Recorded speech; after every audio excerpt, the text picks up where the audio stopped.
الله أكبر الله أكبر الله أكبر لا إله إلا الله والله أكبر الله أكبر ولله الحمد الله أكبر الله أكبر الله أكبر لا إله إلا الله والله أكبر الله أكبر ولله الحمد۔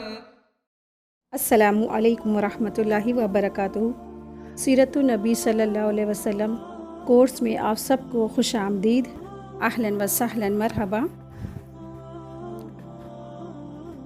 نحمدہ و نصلی علی رسولہ الکریم، اما بعد، فاعوذ باللہ من الشیطان الرجیم، بسم اللہ الرحمن الرحیم۔ الحمد للہ الذی ہدانا لہذا وما کنا لنہتدی لولا ان ہدانا اللہ وعلمک ما لم تکن تعلم وکان فضل اللہ علیک عظیما۔ رب زدنا علما، رب یسر ولا تعسر وتمم بالخیر وبک نستعین۔ اللہم صلی علی محمد وعلی آل محمد کما صلیت علی ابراہیم وعلی آل ابراہیم انک حمید مجید۔ اللہم بارک علی محمد وعلی آل محمد کما بارکت علی ابراہیم وعلی آل ابراہیم انک حمید مجید، آمین یا رب العالمین۔ اعوذ باللہ من الشیطان الرجیم، بسم اللہ الرحمن الرحیم۔ جیسا کہ آپ لوگوں کو پتہ ہے کہ پچھلی جو ہم لوگوں کا جو ایک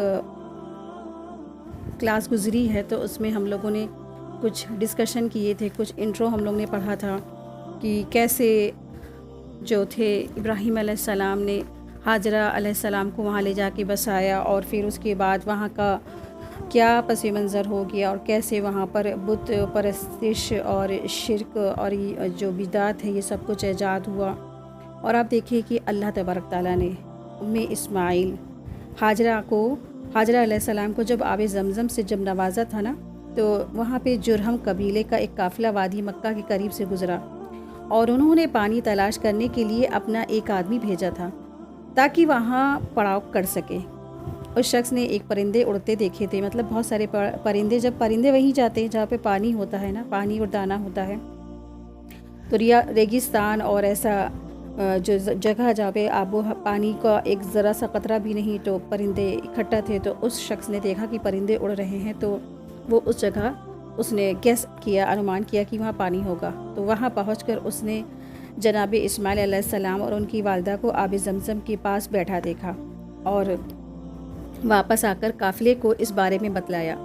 چنانچہ انہوں نے پانی پر پہنچ کر جو ہے نا ہاجرہ علیہ السلام سے پڑاؤ ڈالنے کی وہاں پر اجازت مانگی، تو انہوں نے اجازت دے دی، اور یہ شرط بھی رکھی کہ پانی پر ان کا کوئی حق نہیں ہوگا، اور یہاں تک کہ جو جرہم قبیلہ تھا انہوں نے ہاجرہ علیہ السلام کو اس پانی کے عوض میں جو اس کا جو مطلب ٹیکس تھا وہ بھی دینا کا جو ہے کہا، تو ہاجرہ علیہ السلام نے اس کو قبول بھی کر لیا۔ تو اس طریقے سے اللہ سبحانہ و تعالیٰ نے ہاجرہ علیہ السلام کو ایک بیابان ریگستان میں ان کے لیے غیب سے رزق کا انتظام کر دیا، پانی کے چشمے جاری کرا، اور پھر ساتھ ہی ساتھ ان کے لیے رزق کا انتظام کیا، اور ان کے لیے ایک جو ہے نا تنہا تھی، اکیلے تھی، اللہ تبارک تعالیٰ نے ان کے لیے کیسی وادی اور کیسی بستی اور کیسے بہترین لوگوں کا بھی انتظام کر دیا۔ اور پھر ہاجرہ علیہ السلام نے یہ بھی شرط رکھی کہ جرہم قبیلے کا نا اس پہ کوئی حق نہیں ہوگا، تو ان جرہم جو قبیلے والے تھے انہوں نے ان کی جو شرط تھی اس کو قبول کر لی، اور پھر اس طریقے سے جرہم قبیلہ سب سے پہلے وہاں پہ مکہ میں آباد ہو گیا۔ اور پہل مکہ کو دراصل اسماعیل علیہ السلام اور سیدنا ہاجرہ علیہ السلام نے آباد کیا تھا۔ مکہ جو کیسے آباد ہوا، تو سب سے پہلے ہاجرہ علیہ السلام اور اسماعیل علیہ السلام نے آباد کیا، اس کے بعد جرہم جو قافلہ تھا اس نے پڑاؤ ڈال کے وہاں آباد ہو گیا۔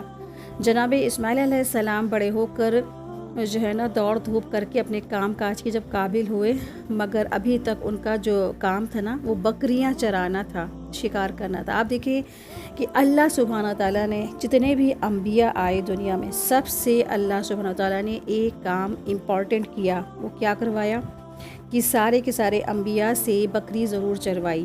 تو بکری چرانا دراصل کیا ہوتا ہے کہ جب جو انبیاء ہیں نا وہ جب بکری چرا لیتے ہیں تو اس سے یہ بات پتہ چلتی ہے کہ وہ بہترین لیڈرشپ کے لیے وہ کر سکتے ہیں، ان کو بہترین لیڈرشپ کے لیے تیار کیا جا رہا ہوتا ہے نا، کہ جب بکریوں پہ بے زبان جانوروں پہ اور جو ان کو ہاک کر ان کو ادھر ادھر جو ہے چرا کر ان کو اپنے انڈر میں کر کے کس طرح سے وہ صحیح راستے کی طرف وہ لے کے جاتے ہیں چرواہے، تو اسی طریقے سے اللہ تبارک تعالیٰ نے انبیاء کو یہ کام ضرور لیا کہ ان سے بکریاں ضرور چروائیں، تاکہ کیونکہ ان کو لیڈرشپ کے لیے تیار کرانا تھا۔ ہر نبی نے بکریاں چرائیں۔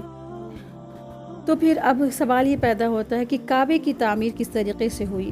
جناب اسماعیل علیہ السلام جب اپنے والد گرامی کے ساتھ اللہ کا گھر بنا رہے تھے تو اتفاق کیا ہوا، تو جناب ابراہیم علیہ السلام نے جو ہے خانہ کعبہ کی تعمیر کو شروع کر دیا، کیونکہ اللہ کا حکم تھا، اور انہوں نے اس خانہ کعبہ کی جو ہے نیو کی تعمیر کرنا شروع کر دیا، یعنی بنیادیں اونچی کر دی، ٹھیک ہے۔ تو اللہ تعالیٰ نے آپ کو اس جگہ کا جو ہے جگہ بتائی کہ یہاں پہ یہ پوری جگہ ہے، آپ کو یہ جو نشان لگا ہے، آپ کو انہی جگہ پہ آپ کو بنیادیں اونچی کرنی ہیں، جہاں پہلے کعبہ بھی ہوا کرتا تھا۔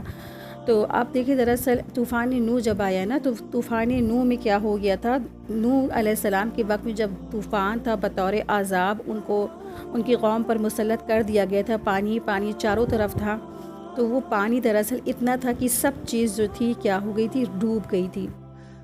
تو اس وجہ سے وہاں پہ یہ کہا جاتا ہے، کچھ مفسرین کی رائے جب جو ہے جب طوفان نوح آیا تو کیا ہوا کہ طوفان نوح کے وقت کچھ اہل علم کا جو یہ قول ہے کہ یہ جو کعبہ تھا اوپر اٹھا لیا گیا تھا، کچھ لوگ کہتے ہیں وہی تھا، اور جو ہے اس کی جو دیواریں تھیں یہ ڈھہ گئی تھیں، گر گئی تھیں، تو اسی لیے اللہ سبحانہ تعالیٰ نے ابراہیم علیہ السلام کو دیواریں بلند کرنے کا حکم دیا تھا، واللہ اعلم۔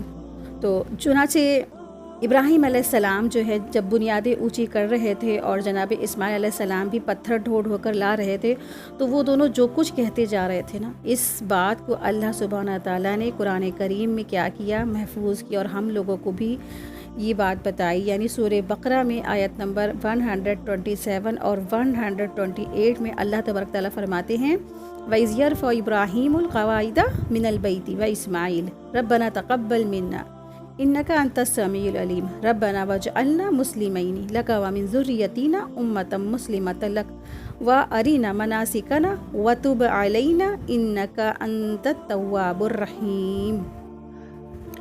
اور جب ابراہیم اور اسماعیل بیت اللہ کی بنیادیں اٹھا رہے تھے تو انہوں نے دعا کی، اے ہمارے رب ہم سے قبول فرما، یقیناً تو سب سے زیادہ سننے والا ہے اور سب کچھ جاننے والا ہے۔ اے ہمارے رب ہم دونوں کو اپنا فرما بردار بنا، اور ہماری نسلوں میں سے اپنی فرما برداری امتیں اٹھا، اور ہمیں اپنی عبادت کے طریقے بتا، اور ہمیں معاف فرما، یقیناً تو بڑا معاف فرمانے والا ہے اور بہت رحم فرمانے والا ہے۔ جب دیواریں بلند ہو گئیں تو جناب اسماعیل علیہ السلام ایک بڑا سا پتھر اٹھا لائے، جناب ابراہیم علیہ السلام اس پر چڑھ گئے اور تعمیر سے فارغ ہونے تک بلند دیواریں کی برابری جو ہے کرتے رہے، یعنی کہ دیواروں کو بلند کرتے رہیں، اور یہ پتھر بیت اللہ کی دیوار کے نیچے ہی رہا جس پر جناب ابراہیم علیہ السلام کے قدموں کا نشان پڑ گیا، جسے آج جو ہے نا ایک آپ دیکھیں گے گولڈن بڑی سی جو بوٹل ہے اس کے اندر جو ہے وائٹ پتھر نصب ہے، جسے مقام ابراہیم کہتے ہیں، ٹھیک ہے۔ تو آج وہاں پہ وہ پتھر اس کے اندر نصب کر دیا گیا، چاروں طرف بہت زیادہ سیف، بہت موٹے موٹے چادروں والے شیشے وہاں پہ ہیں، اور گولڈن بوٹل کے ٹائپ میں ایک اس میں باکس ہے، اس کے اندر یہ جو پتھر ہے وہ نصب ہے، جس پہ ابراہیم علیہ السلام کھڑے ہوتے تھے اور دیواریں بلند کرتے تھے، اور وہ جہان والوں کے لیے دراصل اب کیا ہے، نشانی بن گیا۔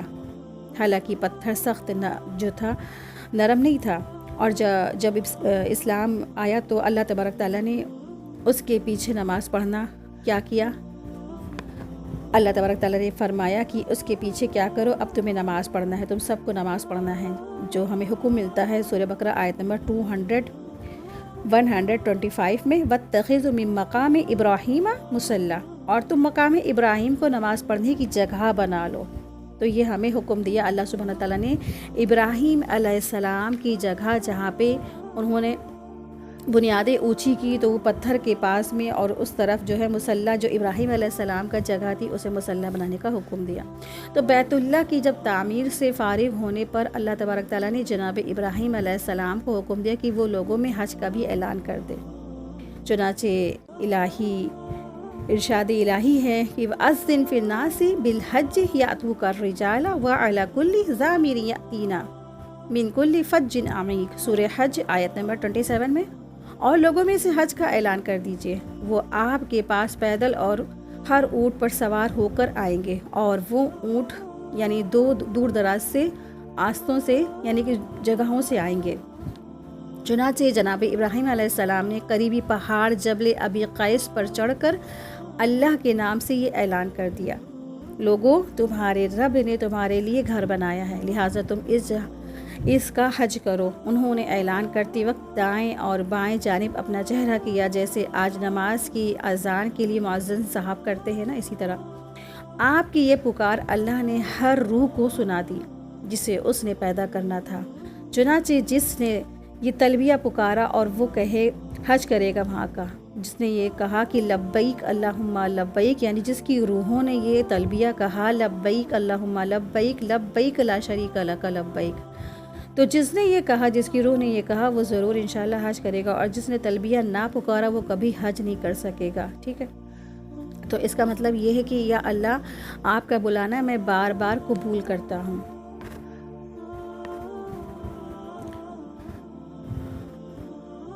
پھر آپ صلی اللہ علیہ وسلم کا وہاں پہ کیسے ہونا ہوا، تو آپ دیکھیں کہ جب ابراہیم علیہ السلام اور جو ہے اسماعیل علیہ السلام دونوں ہی جب دیواریں بلند کر رہے تھے نا، ان کی دعائیں کیا تھی کہ اللہ میری جو ہے نا میری ذریت میں سے آپ جو ہے نا امت مسلمت، یعنی کہ ایک ایسی امت بنا دے جو لوگوں کو نا عبادت کے طریقے سکھائے اور لوگوں کے لیے جو ہے نا ہدایت بن جائے، یعنی کہ بہترین جب وہ کام کر رہے تھے، دنیا کا سب سے بہترین کام کر رہے تھے اور عاجزی اور انکساری سے کر رہے تھے اور قبولیت کے لیے دعا کر رہے تھے، اس کے بعد وہ بہترین دعا بھی کر رہے تھے، تو اللہ تبارک تعالیٰ نے ان کی دعائیں قبول فرمائی۔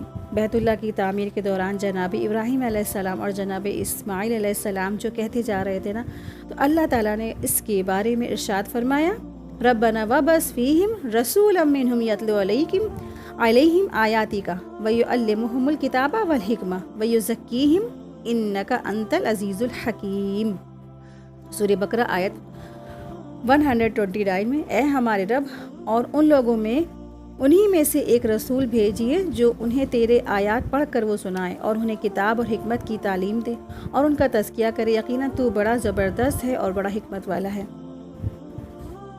تو آیت میں جو فیہم کی جو ضمیر ہے نا، وہ جناب ابراہیم علیہ السلام و جناب اسماعیل علیہ السلام کی اولاد سے متعلق ہے، یہ ریلیٹڈ ہے۔ یہی رسول اللہ صلی اللہ علیہ وسلم کے امر نبوت کی ابتدا تھی۔ رسول اللہ صلی اللہ علیہ وسلم بذات خود اس حقیقت کا اقرار کرتے ہیں کہ جب آپ صلی اللہ علیہ وسلم سے پوچھا گیا کہ آپ کے امر نبوت کی ابتدا کیا ہے، تو آپ صلی اللہ علیہ وسلم نے فرمایا میں اپنے باپ ابراہیم علیہ السلام کی دعا اور اپنے بھائی عیسیٰ علیہ السلام کی بشارت ہوں۔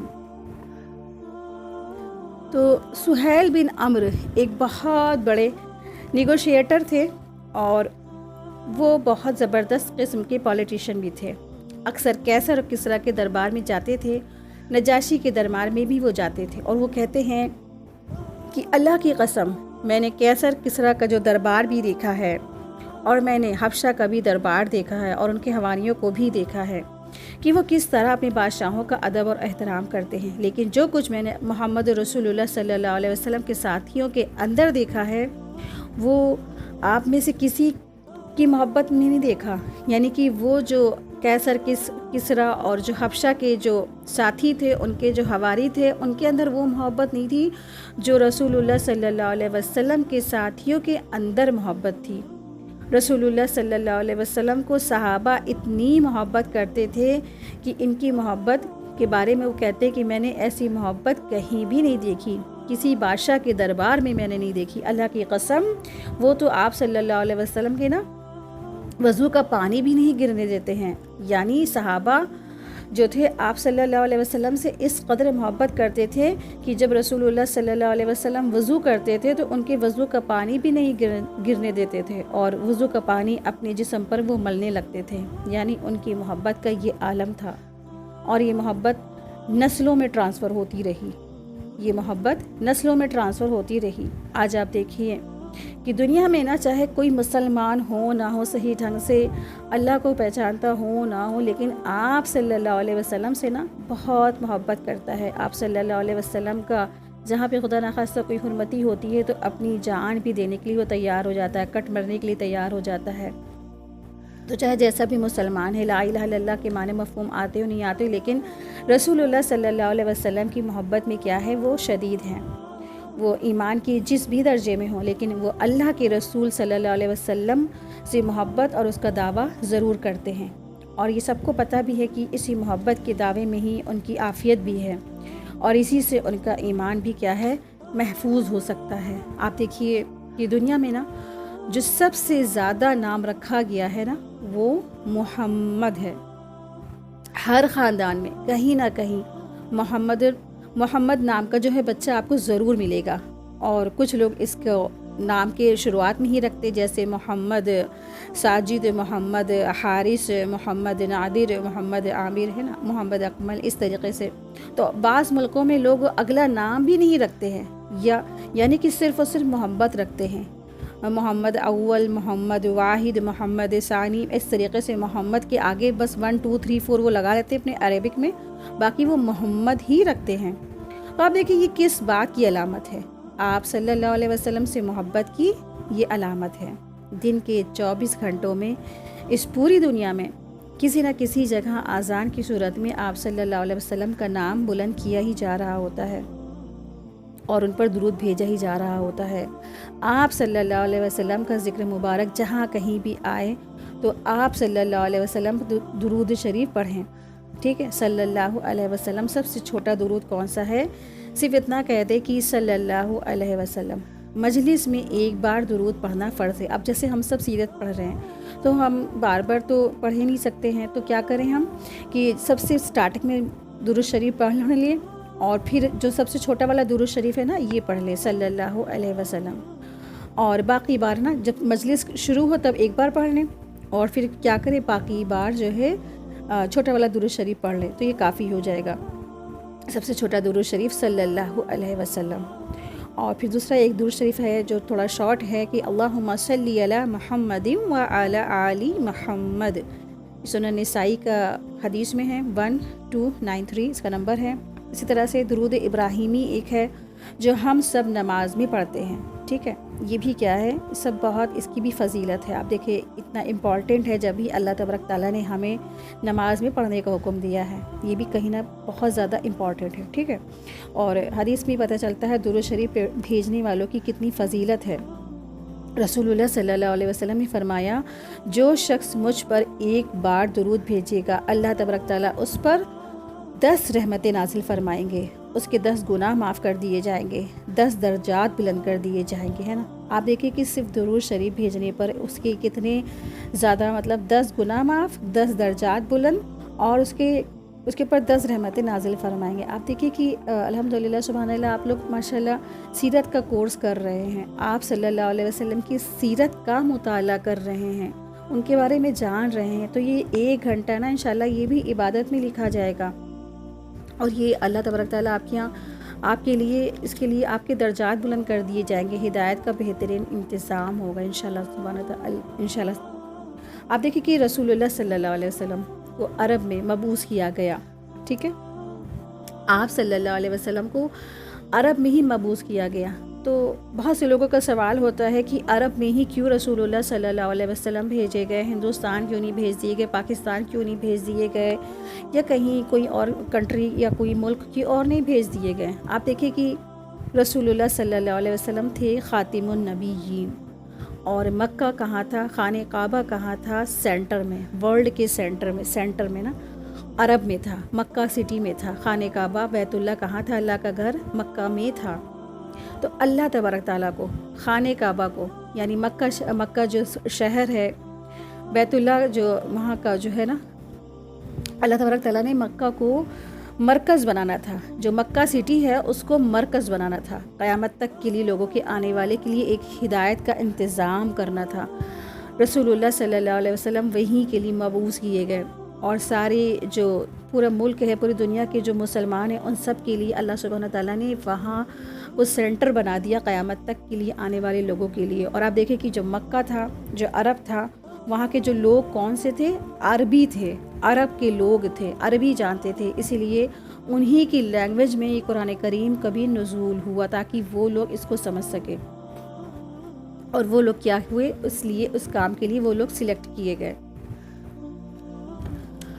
تو آپ دیکھیں کہ اللہ سبحانہ تعالیٰ نے رسول اللہ صلی اللہ علیہ وسلم کی جو بعثت ہے نا، وہ عرب میں کی۔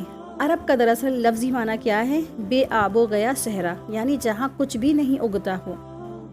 اس جگہ کو خاص طور پر منتخب کیا گیا۔ اس وقت دنیا میں بڑی بڑی حکومتیں تھیں، ترقی یافتہ قومیں بھی تھیں، لیکن نبی صلی اللہ علیہ وسلم جس علاقے میں تشریف لائیں وہاں کوئی خاص چیز بھی نہیں اگتی تھی۔ سوکھے پہاڑ تھے اور اڑتی ہوئی ریت تھی، اور دور دور تک سبزے کا نام و نشان بھی نہیں تھا، جبکہ یہ جغرافی اعتبار سے نا تینوں طرف سے پانی سے گھرا ہوا تھا، یعنی سمندر سے گھرا ہوا ہے۔ آپ صلی اللہ علیہ وسلم کی بعثت ایسے وقت میں ہوئی جب پوری دنیا میں جہالت کا اندھیرا تھا۔ کئی 100 سال گزر چکے تھے عیسیٰ علیہ السلام کو دنیا میں آئے ہوئے نا، کافی ٹائم ہو چکا تھا، تقریباً 500 سے 600 سال کا وقفہ ہو چکا تھا دنیا میں، آ کے وہ چلے بھی گئے تھے عیسیٰ علیہ السلام۔ لوگوں میں اتنا زیادہ جہالت بڑھ چکی تھی، اور لوگوں میں طرح طرح کی انہوں نے خود ساختہ دین ایجاد کر رکھے تھے، شرک، بت پرستی، بدعت، اور جو ہے طرح طرح کی لوگوں کی ایجاد کردہ دین ہائی لیول پر اس وقت تھے۔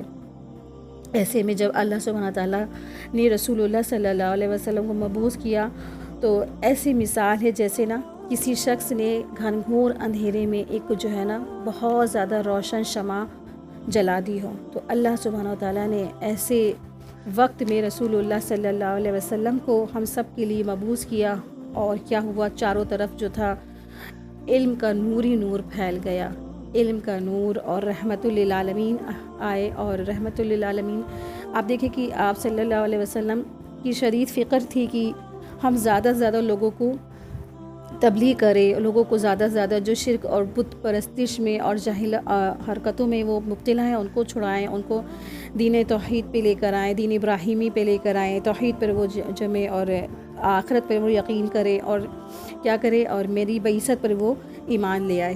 تو آپ صلی اللہ علیہ وسلم کی شدید خواہش تھی، اور انہوں نے بہت کوششیں کی، اور سب کے لیے بہت حریص تھے، لیکن اکثر لوگوں نے نہیں مانا۔ آپ صلی اللہ علیہ وسلم بہت زیادہ راتوں کو ان کی نیند نہیں آتی تھی، اور وہ کوششیں کرتے تھے، اور راتوں کو دعائیں کرتے تھے، دن میں کوششیں کرتے تھے اپنی امت کے لیے، امت امت امت، بار بار ان کی یہی فکر رہتی تھی، یا اللہ میری امت۔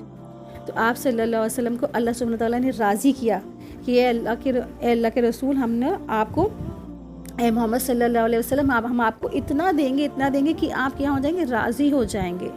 تو اللہ سبحانہ تعالیٰ نے ان کو کیا دیا؟ ان کو شفاعت کبریٰ دیا، کہ وہ شفاعت کریں گے قیامت کے دن ہم سب کی، اور جب تک وہ شفاعت نہیں کریں گے تب تک ہے اللہ تعالیٰ کیا ہے؟ غصے میں ہی رہیں گے۔ شفاعت کبریٰ کا جو مقام ہے، جو درجہ ہے، اللہ تعالیٰ نے رسول اللہ صلی اللہ علیہ وسلم کو دیا، اور یہاں تک کہ اللہ کے رسول صلی اللہ علیہ وسلم کو یہاں تک یہ بھی دیا گیا کہ شفاعت کبریٰ، شفاعت صغریٰ، ٹھیک ہے؟ تو جو بھی کوئی کلمہ گو ہوگا، جس نے یقین کے ساتھ کلمہ ایک بار پڑھا ہوگا اور اس نے شرک نہ کیا ہوگا، تو رسول اللہ صلی اللہ علیہ وسلم جہنم تک میں بھی جا کے ان کو نکال لائیں گے، جنت میں لے کے جائیں گے۔ یعنی کہ اپنے اعمال کی وجہ سے، کچھ خراب اعمال کی وجہ سے انسان جہنم میں چلا جائے گا، اور پھر رسول اللہ صلی اللہ علیہ وسلم اس کو نکال لائیں گے اللہ کے حکم سے۔ تو یہ کیا ہے؟ یہ شفاعت اللہ سبحانہ تعالیٰ نے ان کو عطا فرمائی۔ تو آپ صلی اللہ علیہ وسلم کیا تھے؟ رحمت للعالمین تھے، سب کے لیے رحمت بنا کے بھیجے گئے۔ دنیا میں جب آئے ان کی فکر کیا تھی؟ صرف میری امت، اللہ تعالیٰ میری امت کو بخش دینا۔ آئے ہم دیکھیں کہ رسول اللہ صلی اللہ علیہ وسلم کا حلیہ مبارک کیسا تھا۔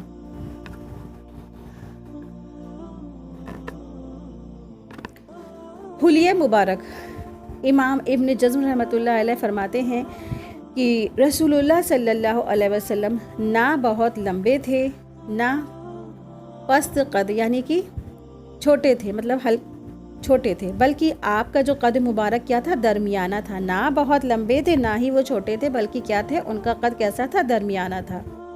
رنگ کے اعتبار سے آپ صلی اللہ علیہ وسلم نہ بالکل سفید تھے نہ ہی گندم تھے، گیہوں کا کلر، گندم کیا ہوتا ہے؟ گیہوں کا کلر، نہ ہی گندم کے کلر کے تھے، بلکہ رنگ کیا تھا ان کا؟ سفیدی کے ساتھ سرخی لیے ہوئے تھا۔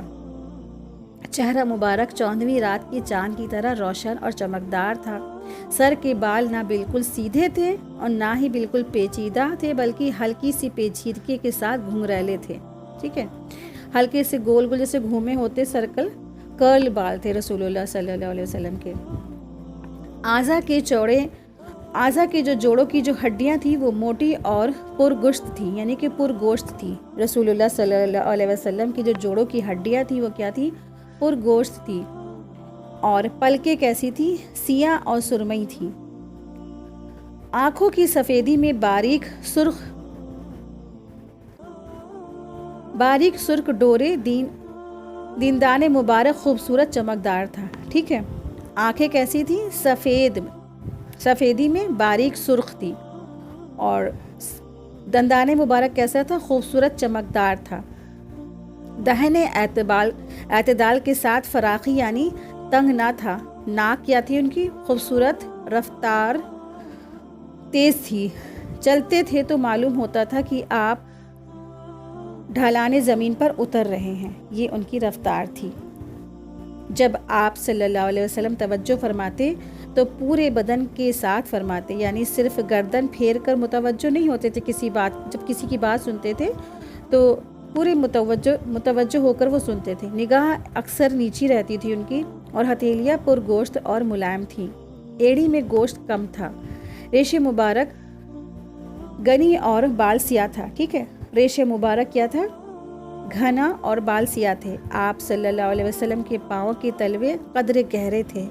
سر کے بال زیادہ لمبے ہوتے تو کان کی لو تک پہنچ جاتے، ورنہ نصف کان کی لو تک یا شانے تک ہی رہتے تھے۔ آپ صلی اللہ علیہ وسلم کے سر اور داڑھی کے بال میں 20 سے زیادہ سفید بال نہ تھے، یعنی گنتی کے بال تھے صرف آپ صلی اللہ علیہ وسلم کے۔ اب آپ لوگ کھول لیجئے چیپٹر محمد رسول اللہ صلی اللہ علیہ وسلم کا خاندان، نشو نما اور نبوت سے پہلے کے حالات۔ نسب مبارک یہ دراصل بہت امپورٹنٹ ہے، ٹھیک ہے۔ آپ صلی اللہ علیہ وسلم کا نسب مبارک اور نسب نامہ دراصل کیا ہے؟ وہ یہ ہے: محمد بن عبداللہ بن عبد المطلب بن ہاشم بن عبد مناف بن قصی بن کلاب بن مرہ بن کعب بن لوئی بن غالب بن فاخر بن مالک بن نضر بن کنانہ بن خزیمہ بن مدارکہ بن الیاس بن مجر اور بن معبد بن عدنان، ٹھیک ہے، بن معد بن عدنان۔ یہ آپ صلی اللہ علیہ وسلم کا نسب نامہ ہے، یہ ان کا فیملی ٹری ہے۔ عدنان بالاتفاق حضرت اسماعیل علیہ السلام کی نسل سے ہیں، لیکن دونوں کے درمیانہ کتنی پشتیں ہیں اور ان کے نام کیا کیا ہیں اس کے بارے میں بڑا اختلاف ہے۔ تو آپ صلی اللہ علیہ وسلم کی والدہ کا نام کیا تھا؟ آمنہ تھا۔ آپ صلی اللہ علیہ وسلم کی والدہ کا نام کیا تھا؟ آمنہ تھا، اور ان کے والد وہب بن عبد مناف بن زہرہ بن کلاب تھے۔ یہ وہی کلاب ہیں جو والد کی طرف سے بھی آپ کے نسب نامہ میں آتے ہیں۔ کہا جاتا ہے کہ ان کا اصل نام عروہ یا حکیم تھا، لیکن وہ کتوں کے ذریعے سے باکثرت شکار کھیلا کرتے تھے، اس لیے کلاب کے نام سے مشہور ہو گئے۔ عربی میں کلاب کتے کو کہتے ہیں، ٹھیک ہے۔ آپ صلی اللہ علیہ وسلم کا قبیلہ دیکھیں، قبیلہ جہاں پہ ہیڈنگ ہے، آپ صلی اللہ علیہ وسلم کا قبیلہ قریش سے تعلق رکھتے تھے، ٹھیک ہے، قبیلہ قریش سے تعلق رکھتے تھے، جو پورے عرب میں سب سے معزز قبیلہ تھا۔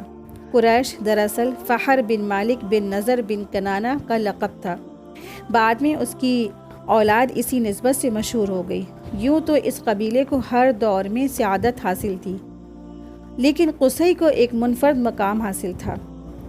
اس کا نام زید تھا، اور بچپن میں یتیم ہو کر والدہ کے ساتھ ملک شام کے قریب قبیلہ عذر میں جا بسا اور وہیں پلا بڑھا، لیکن جوان ہو کر مکہ آ گیا۔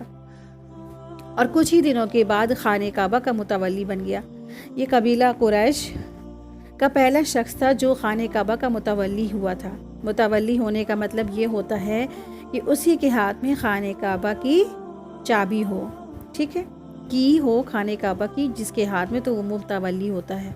وہ جس کے لیے اور جب چاہتا تھا خانہ کعبہ کا دروازہ کھول دیتا تھا۔ علاوازین قریش مکہ سے باہر آباد تھے، اس نے انہیں اندر لا کر آباد بھی کیا۔ نیز اسی نے حاجیوں کے لیے میزبانی کا طریقہ بھی ایجاد کیا۔ وہ حج کے دنوں میں بڑے پیمانے پر کھانا تیار کرواتے تھے اور چمڑے کے بڑے بڑے حوضوں میں کھجوروں، شہد اور کشمش سے میٹھا شربت تیار کرا کر وہ حاجیوں کو پیش کرتے تھے۔ اس نے کعبہ کے شمال میں دار ندوہ کے نام سے ایک گھر بھی بنایا تھا جو قریشی کے اجتماعی سرگرمیوں کا مرکز بھی تھا۔ یہی ان کی پارلیمنٹ بھی تھی اور اسی میں وہ شادی وغیرہ کی رسمیں بھی انجام دیتے تھے۔ قریش کا جھنڈا اور کمان بھی قصی ہی کے ہاتھ میں تھی، چنانچہ لڑائی کا جھنڈا اسی کے سوا کوئی نہیں باندھ سکتا تھا۔ وہ بڑا کریم اور عقل مند تھا۔ قریش اس کی بات بے چوچرا تسلیم کر لیتے تھے۔ خاندان آپ صلی اللہ علیہ وسلم کا، اب ہم لوگ دیکھیں گے خاندان کیا تھا۔ آپ صلی اللہ علیہ وسلم کا خاندان آپ کے پردادا ہاشم کی نسبت سے ہے۔ ہاشم، ٹھیک ہے، تو ان کا نام ہاشم تھا، اس لیے ان کی نسبت سے تو ہاشمی خاندان کہلاتا ہے۔ ہاشم کی نسبت سے ہاشمی خاندان کہلاتا تھا۔ ان کو قصی کے مناسب میں سے حاجیوں کی میزبانی کا منصب حاصل ہوا، جو ان کے بعد ان کے بھائی مطلب کی طرف منتقل ہو گئے۔ مطلب کے بعد پھر ہاشم کی اولاد کو یہ منصب حاصل ہوا اور اسلام کی آمد تک انہی کے ہاتھ میں رہا۔ ہاشم اپنے زمانے کے سب سے عظیم انسان شمار ہوتے تھے۔ انہیں وادی بطحا کا سردار کہا جاتا تھا۔ وہ روٹی توڑ کر گوشت اور شوربے میں بھگوتے اور لوگوں کے کھانے کے لیے چھوڑ دیتے تھے۔ چونکہ عربی میں اسی طرح کسی چیز کے توڑنے کو حشم اور توڑنے والے کو ہاشم کہتے ہیں، اس لیے ان کا نام ہاشم پڑ گیا، ورنہ ان کا اصل نام عمرو تھا، ٹھیک ہے۔ قریش تجارت پیسہ دراصل قریش کا جو تجارت وہ کیا تھا، بزنس کیا تھا، وہ پیشہ کیا تھا؟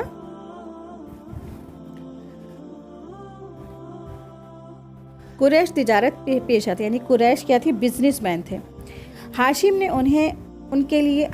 ان کے لیے جاڑے میں یمن اور گرمی میں شام کا تجارت سفر منظم کیا تھا، اس لیے دونوں ملک کے ذمہ داروں سے ضمانتیں حاصل کی۔ اسی سفر کا ذکر قرآن مجید کی سورہ قریش میں بھی اللہ تبارک تعالیٰ نے ایک بہت بڑے احسان کے طور پر کیا گیا ہے، ٹھیک ہے۔ یعنی کہ یہ جب جاڑے ہوتے تھے عرب کے لوگ تو ایسی جگہوں پہ منتقل ہو جاتے تھے، کوچ کر جاتے تھے جہاں پہ گرمی ہوتی تھی، وارم ہوتی تھی، اور جب ان کے یہاں گرمی آتی تھی تو وہ ایسی علاقوں پہ چلے جاتے تھے جہاں پہ موسم جو ہمیشہ ٹھنڈا رہتا تھا۔ تو ایسے اس طریقے سے یہ جو رہنے کے جو ہے جگہ خیمے اپنے منتقل کرتے رہتے تھے۔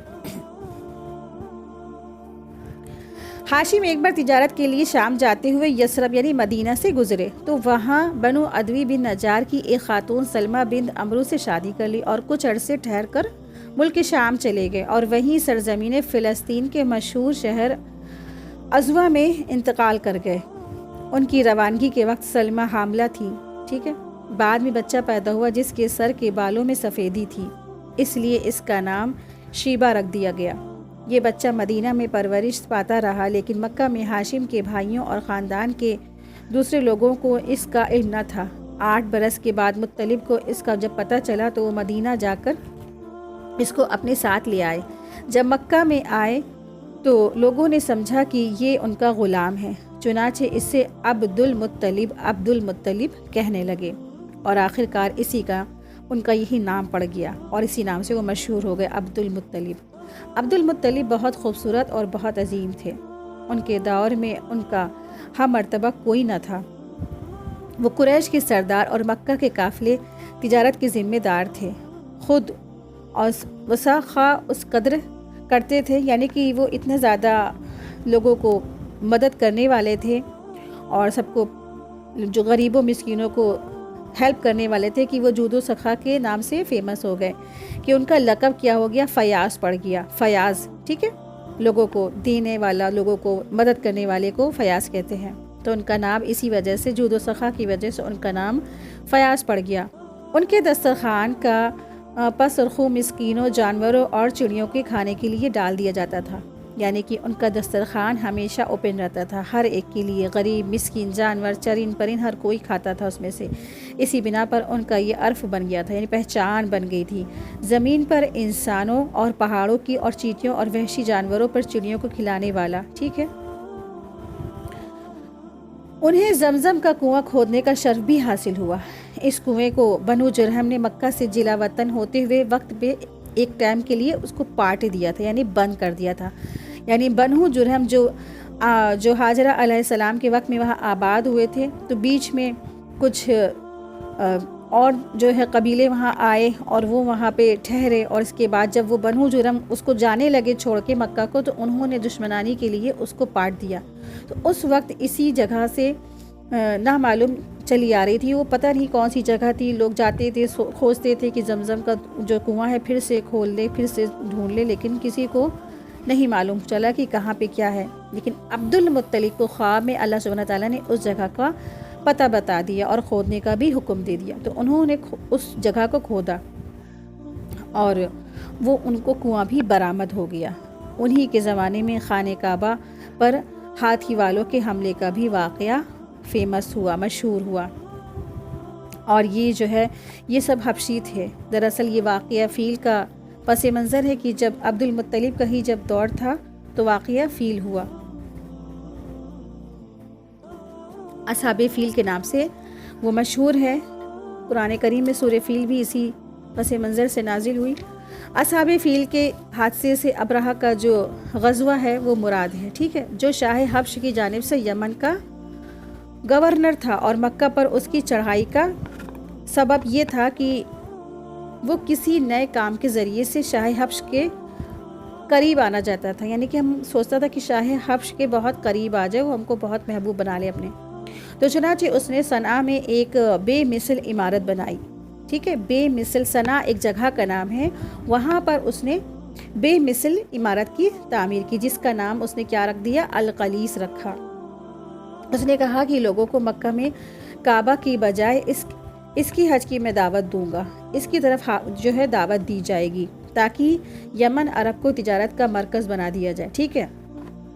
تو اس وقت تجارت کا جو مرکز تھا وہ مکہ تھا، تو وہ یہ چاہتا تھا کہ ہم نے جو القلیس بنایا ہے تو لوگوں کے لیے یمن جو ہے عرب کی تجارت کا مرکز بن جائے۔ ایک انجان شخص نے قلیس میں جا کر نجاست مچا دی، ٹھیک ہے، نجاست کر دی۔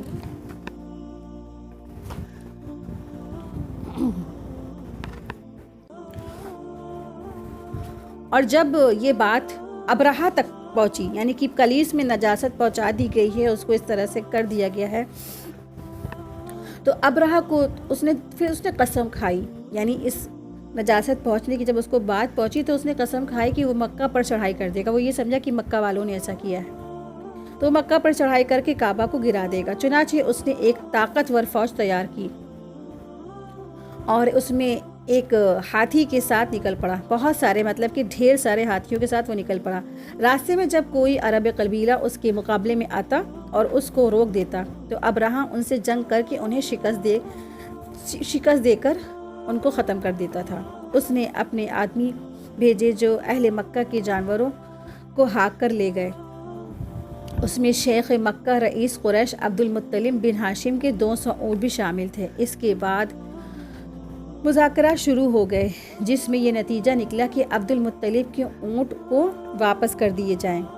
بیت اللہ کے بارے میں اس نے وہ جملہ بھی کہا تھا جو بعد میں بہت ضرب مثل ہوا، یعنی کہ بہت فیمس ہوا، یعنی عبد المطلب نے کہا کہ یہ بیت اللہ کا رب جو ہے نا کون ہے، اللہ ہے، وہ خود اس کی حفاظت کرے گا۔ چنانچہ جب عبد المطلب نے دیکھا کہ اس کی قوم اس جو ہے ابرہہ کے جو ظلم سے نا لشکر سے وہ مقابلہ نہیں کر سکتی، ان کے پاس بڑے بڑے ہاتھی تھے، بڑی بڑی جو ہے زبردست ان کی فوج تھی، تو انہوں نے کیا کہا کہ اہل مکہ کو حکم دیا کہ وہ جو ہے پہاڑوں کی چوٹیوں پر، گھاٹیوں پر اور جو ہے چھپ جائیں، کہیں پہ چھپے رہیں اور جنگ میں نا لشکر سے ان کا سامنا نہیں کر سکے، تاکہ نا وہ ابرہہ کے جو ہے ابرہہ اور اس کے جو لشکر ہے ان لوگوں کو وہ نقصان نہ پہنچائے۔ تو اہل مکہ نے ایسا ہی کیا۔ جب عبد المطلب خود بھی کیا ہوئے، خانہ کعبہ کا دروازہ پکڑ کر وہیں پر وہ کھڑے ہو گئے اور اللہ کی مدد کے لیے اللہ کو پکارتے رہے۔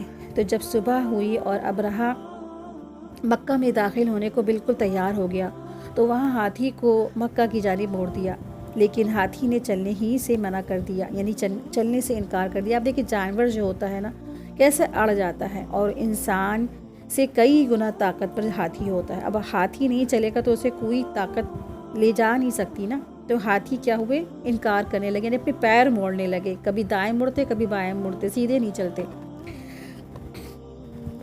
مگر وہ اس کو دوسری جانب موڑ دیتے تو وہ چلنا شروع کر دیتے۔ وہ اسی میں مشغول رہے، یعنی کہ ہاتھی چل نہیں رہے تھے، بار بار ان کو وہ چلانے کے لیے کوشش کر رہے تھے۔ تو اللہ تبارک تعالیٰ نے ابابیل نامی پرندوں کو بھیجا۔ ہر پرندے نے 3 کنکڑیاں اٹھا رکھی تھیں، ایک ایک اپنی چوٹی میں ایکسکیوز می۔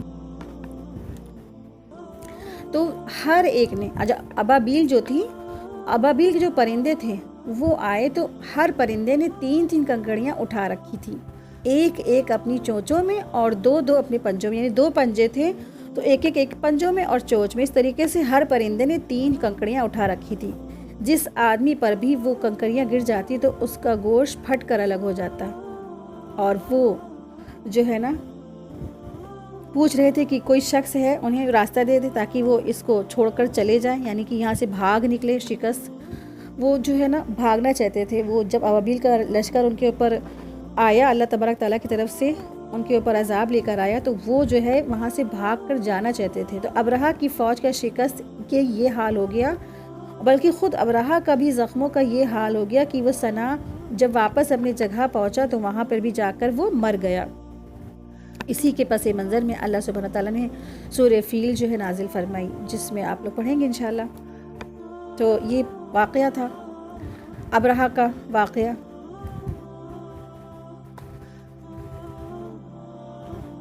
تو عبد المطلب سے جو ریلیٹڈ واقعہ تھا یہی ابرہہ کا واقعہ۔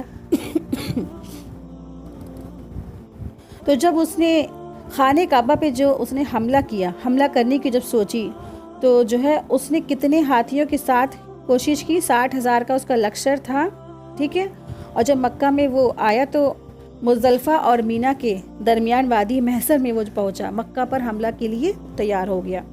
تو اللہ تعالیٰ نے اس لشکر پر جو ہے چڑیوں کا جھنڈ بھیجا، یعنی ابابیل کا جھنڈ بھیجا، جنہوں نے اسے کیا کیا، اس کی جو ہے اینٹ سے اینٹ بجا دی، اور وہ ایسے ہو گئے جیسے کھایا ہوا گھوس، یعنی بھوسے کی طرح ہو گئے۔ آپ صلی اللہ علیہ وسلم کی والد گرامی عبد المطلب کے سب سے خوبصورت پاک دامن اور چہیتے لڑکے تھے۔ انہیں ذبیح بھی کہا جاتا ہے۔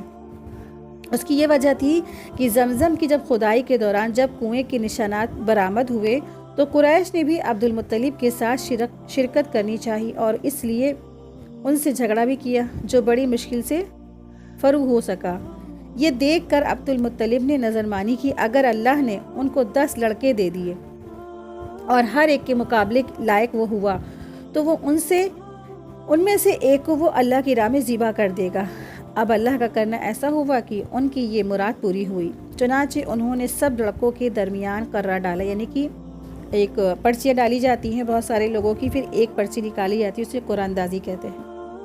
تو قرہ عبداللہ کے نام کا نکلا، لہٰذا ان کو ذبح کرنے کے لیے خانہ کعبہ کے پاس لے گئے، مگر قریش نے انہیں روک دیا، بالخصوص عبداللہ کے بھائی اور ماموں سخت اڑ گئے۔ بالآخر یہ فیصلہ ہوا کہ ان کے بدلے 100 اونٹ ذبح کیے جائیں گے، چنانچہ عبد المطلب نے ایسا ہی کیا۔ اسی لیے آپ صلی اللہ علیہ وسلم کو 2 ذبیحوں کی اولاد کہا جاتا ہے۔ پہلا یہ ہے کہ ابراہیم علیہ السلام، ٹھیک ہے، جو ابراہیم علیہ السلام نے اسماعیل علیہ السلام کے لیے جو ذبیحہ کے لیے گئے تھے نا اللہ کی راہ میں اسماعیل علیہ السلام کو ذبح کرنے، اور پھر دوسرا یہ تھا کہ آپ صلی اللہ علیہ وسلم کے جو والد تھے وہ عبداللہ، وہ بھی کیا تھے، ذبیح کے لیے ان کے جو ہے والد نے ان کو نظر مان رکھی تھی۔ اسی طرح سے آپ کو 2 فدیہ دے دیے گئے، اور بزرگوں کی اولاد بھی کہا جاتا ہے، ٹھیک ہے۔ اسی طرح سے رسول اللہ صلی اللہ علیہ وسلم کو 2 فدیہ دیے گئے بزرگوں کی اولاد بھی کہا جاتا ہے، کیونکہ حضرت اسماعیل علیہ السلام کو مینڈھے کا فدیہ دیا گیا تھا اور آپ کے جو والد تھے ان کو 100 اونٹوں کا فدیہ دیا گیا تھا، تو اس لیے آپ صلی اللہ علیہ وسلم کو 2 ذبیحوں کی اولاد اور 2 فدیوں کے بزرگ بھی کہا جاتا ہے۔ عبداللہ کی شادی آمنہ بنت وہب سے ہوئی، ٹھیک ہے، یہاں پہ رسول اللہ صلی اللہ علیہ وسلم کے والدین کی شادی کا ذکر ہے، تو جو اس وقت قریش کی سب سے بلند پایہ خاتون تھی۔ ان کا باپ وہب بھی ابھی جو ہے نا بنو زہر کا سردار تھے اور عالی نسب کے تھے۔ آمنہ شادی کے بعد ہی امید سے ہو گئی تھی، اور کچھ عرصے بعد عبد المطلب نے عبداللہ کو تجارت کے سلسلے میں مدینہ یا شام بھیجا۔ واپس پر وہ مدینہ میں انتقال کر گئے اور انہیں نابالغ زبیانی کے مکان پہ دفن کر دیا گیا، ٹھیک ہے، نابالغہ زبیانی کے مقام پر دفن کر دیا گیا۔ اس وقت تک آپ پیدا بھی نہیں ہوئے تھے، یعنی رسول اللہ صلی اللہ علیہ وسلم کی پیدائش نہیں ہوئی تھی۔ اب یہاں دیکھیں پیدائش کی جہاں ہیڈنگ ہے وہاں دیکھیں، آپ صلی اللہ علیہ وسلم مکہ مکرمہ میں شعب بن ہاشم کے اندر موسم بہار میں پیدا ہوئے۔ یہ دوشنبہ یعنی سوموار کی صبح تھی، اور 9 ربیع الاول، اور کچھ لوگوں کا کہنا ہے کہ 12 ربیع اول، تو اس میں تھوڑا اختلاف ہے۔ تو اختلاف جہاں سے شروع ہوتا ہے تو کیا کرے، وہاں کہہ دیا کرے واللہ عالم، کیونکہ جب ہم اختلاف میں پڑھیں گے تو ہم ہدایت سے رک جائیں گے۔ جہاں اختلاف ہے وہاں اللہ کی طرف اسے پھیر دے، تو جو بھی ہوں اور جو وہ حق ہے تو اللہ تعالیٰ بس ہمیں اسی کی جو ہے طرف ہمیں کر دے، 9 ہو یا 12 ہو۔ ہمارا مقصد رسول اللہ صلی اللہ علیہ وسلم کی سیرت پڑھنا ہے، ہمیں اختلافات و مخالفت کے پیچھے نہیں لگنا ہے، ٹھیک ہے۔ تو 9 بھی ہو سکتی ہے اور 12 بھی ہو سکتی ہے۔ سال وہی تھا جس میں ابرہہ نے مکہ پر حملہ کیا تھا، چونکہ وہ اپنے ساتھ ہاتھی بھی لایا تھا، اور عربی میں ہاتھی کو فیل کہتے ہیں، اس لیے اس سال کا نام بھی کیا ہو گیا، عام الفیل رکھ دیا گیا۔ اس روز جو تاریخ تھی وہ 571 عیسوی یعنی کی 22 تاریخ تھی، ٹھیک ہے، 571 عیسوی کی 22 تاریخ تھی۔ پیدائش کے وقت تیہ کا کام حضرت عبد الرحمن بن عوف رضی اللہ عنہ کی والدہ شفا بنت عمرو نے انجام دیا۔ جب آپ صلی اللہ علیہ وسلم پیدا ہوئے تو آپ کی والدہ کے جسم سے ایک نور نکلا جس سے ملک شام کے محل روشن ہو گئے، اور حضرت آمنہ جب آپ صلی اللہ علیہ وسلم کے حمل سے تھیں تو ایک آنے والا آیا تو اس نے کہا کہ آپ صلی اللہ علیہ وسلم نے اس امت کے سردار ہیں، اس امت کے سردار کو اٹھایا، یعنی کہ جو آنے والا فرشتہ تھا اس نے آمنہ سے کہا کہ آپ نے جو ہے امت کے سردار کو اپنے حمل میں اٹھایا رکھا ہے۔ چنانچہ جب آپ واضح حمل تھی تو کیا تھا کہ ان کو ہر قسم کے جو ہے شریر حادثے سے واحد کی پناہ میں دے دیتی تھی۔ اس کی علامت یہ تھی کہ اس کے ساتھ 9 روز خارج ہوگا کہ جو شام کی سرزمین میں بصرہ کے محلات کو بھر دے گا، چنانچہ اس کا نام محمد رکھنا، کیونکہ تورات میں اس کا نام احمد ہے۔ اہل ارض و سماء اس کی تعریف بیان کریں گے۔ اور دوسرا کیا خوشخبری ہوئی کہ ایران میں قیصر کسریٰ کے جو محل کا جو ہے وہ لرز گئے، اور اس کے 14 کنگوروں کا گر جانا ہوا، ٹھیک ہے۔ ایران میں قیصر کسریٰ کے محل جو ہے وہ لرز گئے، اور یہاں تک کہ ان کے 14 جو کنگورے تھے وہ بھی گر گئے۔ پھر کیا ہوا، فارس کی جو آگ تھی وہ بجھ گئی، اور 1000 سال سے جو وہ بھڑکی ہوئی تھی۔ پھر جس گھر میں آپ صلی اللہ علیہ وسلم کی پیدائش ہوتی نا، اس کا وہ جو ہے گھر تھا وہ نور سے بھر گیا۔ ستاروں کا آپ صلی اللہ علیہ وسلم کو دیکھنا اور آپ صلی اللہ علیہ وسلم کے اس قدر قریب ہو جانا کہ وہ آپ صلی اللہ علیہ وسلم کے پاس لگتا ہے کہ گر پڑیں گے، یہ سب کچھ آپ صلی اللہ علیہ وسلم کی ماں اور دیا نے دیکھا تھا۔ دونوں نے اس بات کو بیان بھی کیا جو بالکل حق ہے۔